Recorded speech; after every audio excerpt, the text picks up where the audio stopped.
Hello viewers, আশা করি ভালো আছো। প্রতিবারে না আপনার সামনে নতুন আরেকটি ভিডিও নিয়ে চলে আসলাম। আজ আলোচনা হবে আপনারা এইচএসসি 2025-এ যারা পরীক্ষাটা দেবেন, যা আপনাদের কিন্তু আজকে সর্বশেষ কিছু আপডেট আপনার সামনে আলোচনা করব যে আপনাদের কিন্তু টেস্ট পরীক্ষাটা কবে এবং যে আপনারা রুটিনটা কবে পাবলিশ করা হবে এবং আপনার যে বোর্ড পরীক্ষাটা কবে নেওয়া হবে, সর্বশেষ যেগুলো আমরা আপডেট পেয়েছি আজ কিন্তু আপনার সামনে আলোচনা করব। তার জন্য ভিডিওটি সম্পূর্ণ দেখতে হবে, কোনো প্রকার স্কিপ করা যাবে না। তার আগে বলে নিই, আপনি যদি এই চ্যানেল নতুন হয়ে থাকেন তার আপনার সাথে রিকোয়েস্ট থাকবে যে এই ধরনের নিত্য নতুন অল এডুকেশন আপডেট সবার আগে পাওয়ার জন্য অবশ্যই চ্যানেলটি সাবস্ক্রাইব করে পাশে থাকবেন, কারণ আপনার লাইক এবং সাবস্ক্রাইবের কারণে কিন্তু আমাদের নতুন আরেকটা ভিডিও তৈরি করার অনুপ্রেরণা সৃষ্টি করে। আপনারা এইচএসসি 25 যা পরীক্ষা দেবেন, অর্থাৎ আপনারা এইচএসসি 2024 যাদের রেজাল্টটা খারাপ এসেছে তারা কিন্তু আপনারা এইচএসসি 25 কিন্তু পরীক্ষাটা দেবেন, ঠিক আছে। এর মধ্যে কিন্তু অনেকে আমার প্রশ্ন করছে যে ভাই আমাদের টেস্ট পরীক্ষাটা কবে, অনেকে আবার প্রশ্ন যে আমার রুটিনটা কবে, অনেকে বলছে একবার মেন পরীক্ষাটা কি আরও ফেসানো হবে কি না, ঠিক আছে। তার জন্য আজকে ভিডিওটা নিয়ে আসলাম। তার জন্য ভিডিওটা সম্পূর্ণ আপনি দেখতে হবে, প্রত্যেকটা প্রশ্ন উত্তর পেতে হলে কিন্তু ভিডিওটা সম্পূর্ণ দেখতে হবে। প্রথমত বলি, ভর্তি আমরা যেগুলো সর্বশেষ আপডেটটা পেয়েছি সেই আপডেটটাকে আলোচনা করব, ঠিক আছে। আমরা ভর্তি থেকে সর্বশেষ যে আপডেটটা পেয়েছিলাম সেটা হচ্ছে যে আপনারা এইচএসসি 2025-এ যারা পরীক্ষাটা দেবেন তার সর্বশেষ আপডেট ভর্তি প্রকাশ করছিল একটা বিজ্ঞপ্তি।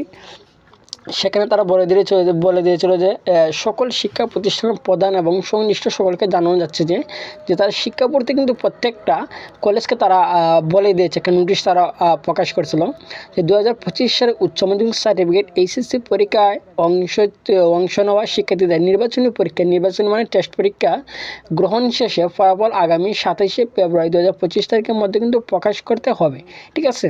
তারা বলছে যে আপনাদের যে টেস্ট পরীক্ষার যে রেজাল্টটা কথা বলছে, তারা পরীক্ষাটা কবে সেটা বলছে না, কারণ পরীক্ষাটা কবে সেটা হচ্ছে যে আপনারা যে শিক্ষা বোর্ডের আন্ডারে আছেন তারা হয়তো একটা সময় করে তারা নিয়ে নেবে, ঠিক আছে। কিন্তু কারণ শিক্ষা বোর্ডে তারা বলে দিয়েছে যে 27শে ফেব্রুয়ারির মধ্যে কিন্তু তারা রেজাল্টটা কিন্তু প্রকাশ করতে হবে, ঠিক আছে। কারণ এইচএসসি 2025-এ যারা টেস্ট পরীক্ষা যারা দেবেন, এই টেস্ট পরীক্ষা যারা উত্তীর্ণ হবেন মূলত তাদেরকে কিন্তু যে ফর্ম ফিল আপটা করার কিন্তু তারা একটা সুযোগ দেবে। যদি আপনি টেস্ট পরীক্ষা উত্তীর্ণ না হতে পারেন তাহলে কিন্তু আপনাদের তাহলে কিন্তু আপনি ফর্ম ফিল আপটা কিন্তু করতে পারবেন না। এখন যদি 27শে ফেব্রুয়ারি যদি আপনাদের রেজাল্টটা তারা দেয়, যে টেস্ট পরীক্ষার রেজাল্টটা এখন নিতে পারে কবে, অনেকে এই ধরনের প্রশ্ন, হয়তো তারা জানুয়ারির শেষের দিকে, ঠিক আছে। যে জানুয়ারির শেষের দিকে হয়তো আপনাদের পরীক্ষা তারা নেবে, না ফেব্রুয়ারির প্রথম সপ্তাহে কিন্তু আপনাদের যে টেস্ট পরীক্ষা তারা নেবে কিন্তু, ঠিক আছে। এখন যদি টেস্ট পরীক্ষার রুটিনটা তারা কবে দেবে, অনেকে এই ধরনের প্রশ্ন হতে পারে। যে টেস্ট পরীক্ষার রুটিনটা কিন্তু আপনারা পেয়ে যাবেন যে হয়তো জানুয়ারির প্রথম সপ্তাহে কিন্তু আপনারা যে টেস্ট পরীক্ষার রুটিনে কিন্তু পেয়ে যাবেন, ঠিক আছে।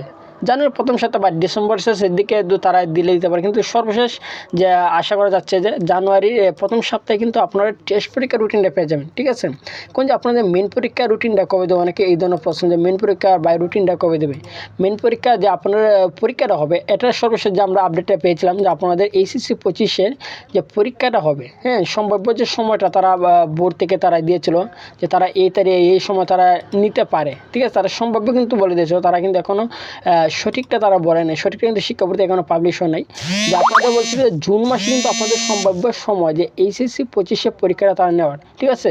তার সর্বশেষ এই আপডেটটা বলছিল যে জুন মাসে আপনাদের পরীক্ষাটা এইচএসসির হতে পারে, ঠিক আছে।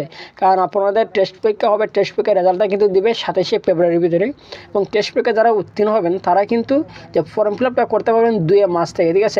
এক মাস সময় পাবেন, যে 2-3-2025 তারিখ থেকে শুরু হবে, 1 মাসের সময় ভিতরে কিন্তু আপনাদের ফর্ম ফিল আপটা কিন্তু করতে হবে। এবং ফর্ম ফিল আপ করার পরে কিন্তু যে আপনারা এইচএসসি 2025-এর যে ফাইনালি যে পরীক্ষাটা হবে বোর্ড পরীক্ষা, সেই বোর্ড পরীক্ষার কিন্তু তারা রুটিনটা পাবলিশ করবে, ঠিক আছে। যে টেস্ট পরীক্ষা রেজাল্টের আগে তারা আপনাদের রুটিনটা তারা পাবলিশ করবে না। আপনারা জানেন যে এসএসসি 2025-এ কিন্তু রুটিনটা পাবলিশ হয়ে গেছে। যে মূলত তাদের যে রুটিনটা পাবলিশ করছে সেটা হচ্ছে যে তাদের টেস্ট পরীক্ষার পরেই কিন্তু মূলত তারা পাবলিশ করছে, ঠিক আছে। প্রত্যেকটা পাবলিক পরীক্ষার সিস্টেম কিন্তু এরকম যে টেস্ট পরীক্ষার পরেই কিন্তু তারা রুটিনটা পাবলিশ করবে। আপনারা এইচএসসি 2024-এ যারা আছেন তারা কিন্তু এইচএসসি 25-এর সাথে কিন্তু আপনাদের ফর্ম ফিল আপটা করতে হবে এবং টেস্ট পরীক্ষা কিন্তু আপনি উত্তীর্ণ হতে হবে, ঠিক আছে। যে আপনার টেস্ট পরীক্ষা কিন্তু সবাই দেওয়া লাগবে। এইচএসসি 2024 যারা আছেন, যে ফেল করছেন তারা কিন্তু 25-এর সাথে আপনাদের টেস্ট পরীক্ষাটা দেওয়া লাগবে, এটা কিন্তু মাস্ট বি, ঠিক আছে, মানে বাধ্যতামূলক। আশা করি বুঝতে পারছেন। তারপর যদি না হয়ে থাকেন অবশ্যই কমেন্ট করে জানাবেন, আর যদি ভিডিওটি ভালো লাগে থাকে অবশ্যই লাইক দেবেন। আর আপনি যদি এই চ্যানেল নতুন হয়ে থাকেন তার আপনার সাথে রিকোয়েস্ট থাকবে যে এই ধরনের নিত্য নতুন অল এডুকেশন আপডেট সবার আগে পাওয়ার জন্য অবশ্যই চ্যানেলটি সাবস্ক্রাইব করে পাশে থাকবেন। ধন্যবাদ, দেখা হবে অন্য কোনো ভিডিওতে।